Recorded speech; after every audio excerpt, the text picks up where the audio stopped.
issues. Mr. Arnold, appreciate you here from Fram Renewable Fuels.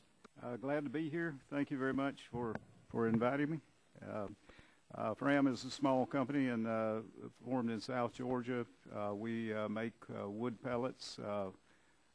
Wood pellets are wood fiber that's been dried and compressed into a pellet form, and the purpose of doing this is to enhance the transportation and logistics of it and increase the energy density when it's burned. The uses of wood pellets are for the residential stove and heating market. Mostly that market is in the upper Midwest and the Northeast in the United States. Combined heat and power plants in Europe use wood pellets extensively, where they generate heat for communities or large office complexes and a little bit of electricity and provide steam for industrial off-takers. And then large-scale power generation in Europe, wood pellets can be used as a renewable fuel component to displace coal, and because of treaty obligations, they have to have an increasing amount of renewable fuel in their fuel mix every year. Because of the Kyoto Treaty and other obligations that they have, such as the 20-20-20 targets, the 20% reduction in greenhouse gases, they're looking for 20% of the mix from renewable fuels and 20% from improved energy efficiency. Wood pellets are a low-cost form in this, and what they've found there in markets such as the UK is that you can base load your power grid with wood pellets, whereas intermittent sources, very good sources with cheap fuel like solar and wind, you can't base load. We manufacture in America. We have Appling County Pellets in Baxley, Georgia. We employ 40 people there. Original investment about $25 million. That mill originally had a design capacity of 130,000 tons. We've recently expanded that by another 100,000 tons up to 230.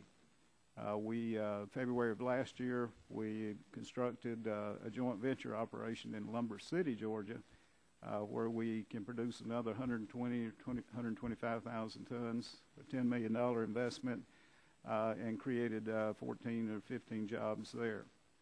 We have just broken ground on a new plant to be constructed in Hazelhurst, Georgia, in 2 phases. The first phase will employ 62 people, produce 300,000 tons per year, and then it will be expanded later. Another $30 million investment with 2 additional lines and increase the employment by about another 20 people in that. We do aggregate pellets from other very small producers in Georgia, and we expect to export over 450,000 tons this year, and we expect to double that next year. The foreign market is the demand that Fram feeds. That demand, the U.S. exported about 1.5 million tons in 2012. We expect that to grow to over 12 million tons in the next 10 years. So it's an area with tremendous growth in it. We have been helped by various government programs that are in place. The USDA rural loan guarantees were very helpful in us in establishing our plants. We have availed those. The investment and production tax credits, of course, are very helpful to us. Port infrastructure is in the U.S. is somewhat lacking, and the work that the Corps of Engineers is doing to improve that with dredging is very important to us. And in budget constraints, hopefully they get enough to keep the channels open so we can keep the ships going in and out. Thank you very much for inviting me up to tell our little story of our little company. We expect the global demand for the products that we're making to increase. The U.S. can be at the forefront in this and develop many things as we go along. And we're just on the edge of a raw materials coming from bio sources that's going to really help in a lot of ways. Companies like Bridgestone are making tires now entirely from plant matter, and we'll see a lot of things like this develop out of our industry as things move along. So this is a great country to be in and a great time to be in the forest industry. Well, thank you. I've asked for a wood pellet grill, so I'm with you. Mr. Saxton, I appreciate you being here today. Thank you. Now we recognize the gentleman from Georgia, Mr. Barrow. Thank you, Mr. Chairman. Mr. Arnold, I want to follow up on some of the leads that were opened up by my friend Mr. Barton from Texas, because he talked about one of two trends we've discussed today that I think provide an object lesson. Each provides an object lesson in the tension or the debate between folks who say we ought to put mandates out in front of technology in the blind hope that technology will catch up to the mandates on the one hand, and folks who think, no, we ought to invest in technology. Put the technology out in front of the mandates, and the mandates will take care of themselves. He brought up one of these trends, the fact that Europe has imposed conditions on the marketplace that are not market-based at all. They've imposed mandates on the marketplace that say you've got to go do something you're not doing now. And the unintended consequence of that is, at the cost of European utility consumers, we're investing in research and development here in this country where the raw materials to meet that artificial mandate can be found, and where it's stimulating research and development in your area. Not exactly what I think they contemplated, but that's what's happening as a result of that approach to put the mandate out in front of the technology. The nearest available technology may be in America. We may be benefiting from it in the 12th District of Georgia as a result of what's going on there at their expense, but not the expense of our utility consumers. Likewise, we've talked about what's going on with fracking, the fact that there's been an explosion in the source of a traditional source of energy, but that's been inaccessible to us because of our inability to get to it because of our technology. But what's happening now? If you listen to Ted Nordhaus and folks at the Breakthrough Institute, they'll tell you this is a direct payoff of 35 years of investment in very basic research that is only coming to fruition now, stuff that was started during the Carter years.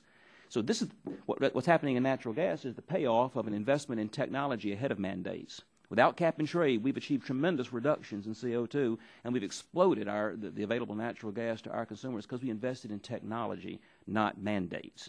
Now, that's a lead-in to what I ask you. What do you think we ought to be doing in the area of research and development? How can government help encourage and incentivize manufacturers to invest in research that will provide a long-term payoff? What do you think ought to be our priorities in that area?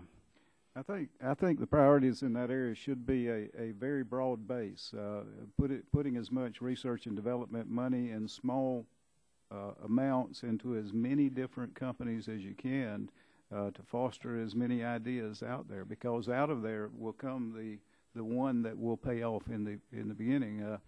As Thomas Edison said, he's found out 1,000 different ways not to make a light bulb. That's what we have to have in this country to keep bringing new technology to the forefront. There'll have to be some pull in some technologies and in some markets to get people involved. But there also we need a lot of research and development, and it needs to be academic tied to industry sponsorship in some way. But it doesn't need to be giant block grants from Department of Energy or anybody else that goes to one segment of one industry to one company where success or failure has used up all of that money. It can be used in many, many different places, in my opinion.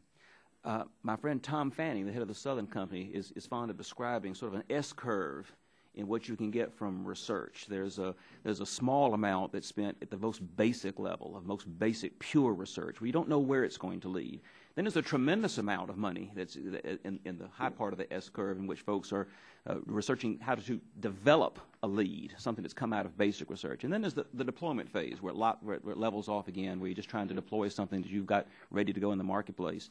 His position is that government ought to confine its investments or its incentives one way or the other at the most basic level possible. The highest payoff will be from investing in that very basic research where there's very little support that you can get from the private sector to get the kind of breakthroughs that you need. But the private sector is good at taking off with that. What do you think about that? Is that a model that we should build on? I personally think that's a very good model to build on, and that's the kind of things that we look for is reading some research paper where somebody has stumbled across an idea, and then I can take that idea and improve our processes or come up with a completely different business model out of that.